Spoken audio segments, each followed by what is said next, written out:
भाजपा से लड़ना है तो विचारधारा आधारित व्यवस्था बनानी पड़ेगी, क्योंकि भाजपा की ताकत मोदी शाह नहीं है। भाजपा की ताकत वो विचारधारा आधारित व्यवस्था है जिसका नाम है संघ, जो 50-60 साल से 3-3, 4-4 पीढ़ियों ने अपना खून पसीना लगाकर बनाया है। अगर लोहे को काटना है तो लोहा पैदा करना पड़ेगा। अगर आप संघ की विचारधारा से लड़ना चाहते हैं तो एक ही हथियार है इस देश में, महात्मा गांधी की विचारधारा को फिर से पुनर्जीवित कीजिए, देखिए आपकी ताकत कितनी बनती है। इसीलिए अपना घर परिवार छोड़कर गांव-गांव घूम रहे हैं। हमने दल नहीं बनाया है, हम आपसे वोट मांगने नहीं आए हैं।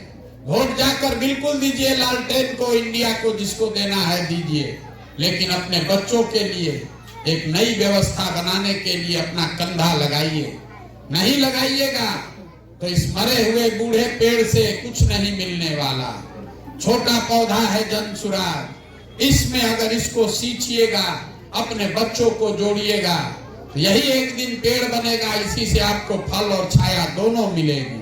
और नहीं मरे हुए वृक्ष को उसमें खून भी डाल कर सींचिएगा, उससे फल मिलने वाला नहीं है। मुसलमानों के 2-3 सवाल हैं। लोग कहता है भैया प्रशांत जी पर भरोसा कैसे करें, ये तो भाजपा का बी टीम है। आपका देखिए आपका कितना दुर्दशा है। जितने लोग आप यहाँ बैठे हैं, पिछले 10 वर्ष में मुसलमानों पर सबसे बड़ा संकट कब आया? दंगे में झंडो संकट नहीं आया, रोड पर लिंचिंग से वो संकट नहीं आया। जब इस देश में भाजपा ने सीए एनआरसी लागू करने का कोशिश किया, वो आपके लिए सबसे बड़ा संकट था। आपके घरों की महिलाएं जो बाहर नहीं निकलती हैं, धरने पर महीनों महीनों बैठी थी। आप जरा ईमान की बात करने वाले लोग अपने ईमान को याद करके बताइए, जब सीए एनआरसी इस देश में आया तो आपकी मदद के लिए कौन खड़ा हुआ? सीए एनआरसी कैसे रुका? जिस नीतीश कुमार में आप नया रहनुमा देख रहे हैं, यही नीतीश कुमार है जिसने सीए एनआरसी के पक्ष में मतदान किया था। सीए एनआरसी आपके धरने से नहीं रुका। इस मुबारक जमीन पर मैं तारीख आपको नोट करा रहा हूं, इसको याद रखिएगा। सीए एनआरसी रुका 2 मई 2021 को, जिस दिन भाजपा को बंगाल में शिकस्त दी गई। तो जब बंगाल में लड़ाई लगी तो आप उसमें कहां थे? आप तो कोरोना के डर से घर में बैठे हुए थे। 2 लाख संघ के वर्कर जाकर बंगाल में पूरे देश से लड़ाई लड़ रहे थे। पूरे देश ने माना कि बंगाल में कोई भाजपा को जीतने से नहीं रोक सकता है। तब लालू, नीतीश, राहुल गांधी, अखिलेश यादव नहीं गए थे बंगाल, आप भी नहीं गए थे, प्रशांत किशोर गए थे बंगाल में। हमने गर्दन फंसाई कि जब तक हम बंगाल में दीदी का काम कर रहे हैं, कोई भाजपा यहाँ जीत नहीं सकती है। अगर भाजपा को 100 सीट आएगा तो जीवन में संन्यास ले लेंगे। हमने भाजपा को रोका 77 पर, तो आप हमको भाजपा का बी टीम बता रहे हैं, और आप दुबक के घर में बैठे थे तो आप हमको सर्टिफिकेट दे रहे हैं। देखिए आपका दुर्दशा। अरे भाई, आपका भला होने वाला नहीं है। जब आपको समझ ही नहीं है तो हम क्या कर सकते हैं? मुसलमान लोग कहता है, ए भैया इतना पैसा इनके पास कहां से आया है? इतना बड़ा अभियान चला रहे हैं, पैसा कहां से लाते हैं? यही मुसलमान, आपने कभी अपने घर पर बैठकर ये पूछा नहीं कि जिस लालटेन को 30 वर्ष से आप आंख बंद करके बंधुआ मजदूर बनकर वोट देते हैं, लालटेन के पास, आरजेडी के पास पैसा कहां से आता है? अरे आपके बच्चों का हक का लूट कर जो ये ले जाते हैं, उसी से अपना दल चलाते हैं। उसको वोट देने में आपको कोई गुरेज नहीं है। अब प्रशांत किशोर, जिसने इस देश में 6 राज्य में मुख्यमंत्री अभी बनाया हुआ है, इस देश के 6 राज्य में वो लोग सरकार चला रहे हैं जिसको प्रशांत किशोर ने बनाया है, अपना कंधा लगाया है। हमको अभियान चलाने के लिए पैसा नहीं मिलेगा, हम मजबूती से लड़ रहे हैं। तो आप कहते हैं कि इतना मजबूती से लड़ रहा है, जरूर भाजपा वाला पीछे होगा।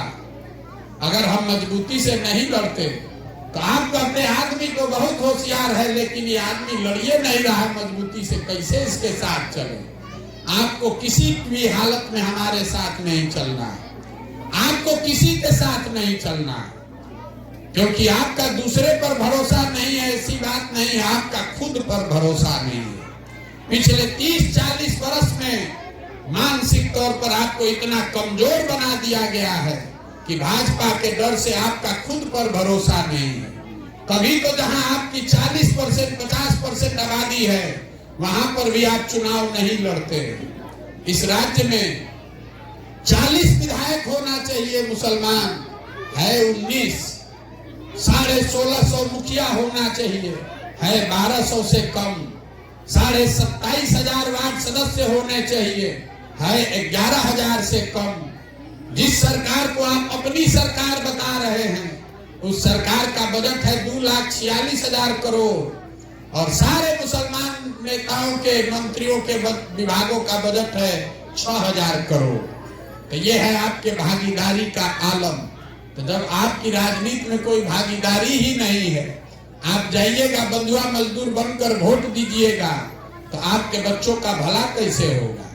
इसीलिए ये अभियान चला रहे हैं।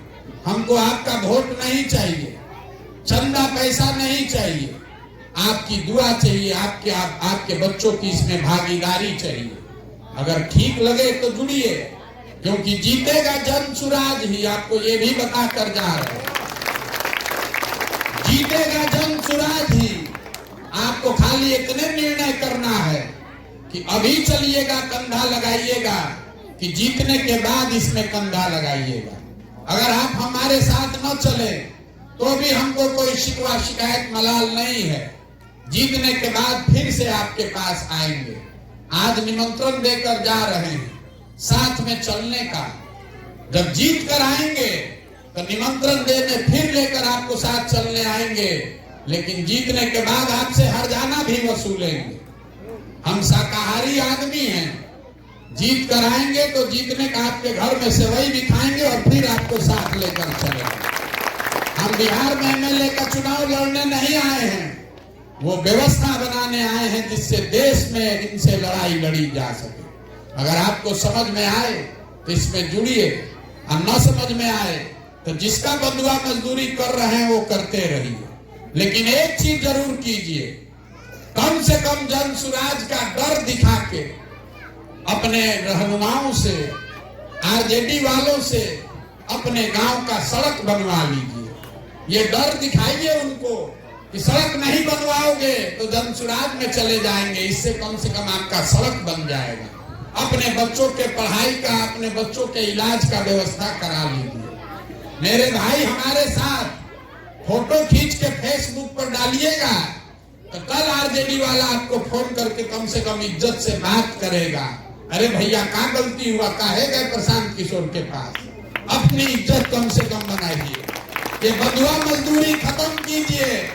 नहीं तो जिसको हराने के लिए प्रयास कर रहे हैं वो तो आपको परेशान कर ही रहा है, जिसको जिता रहे हैं वो भी आपकी इज्जत नहीं करता है।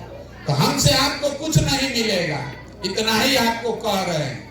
जन सुराज का भय दिखाकर अपनी राजनीतिक बंधुआ मजदूरी खत्म कीजिए और अपने समाज में जो बच्चा भी राजनीति करना चाहता है उसको हमारे पास भेजिए।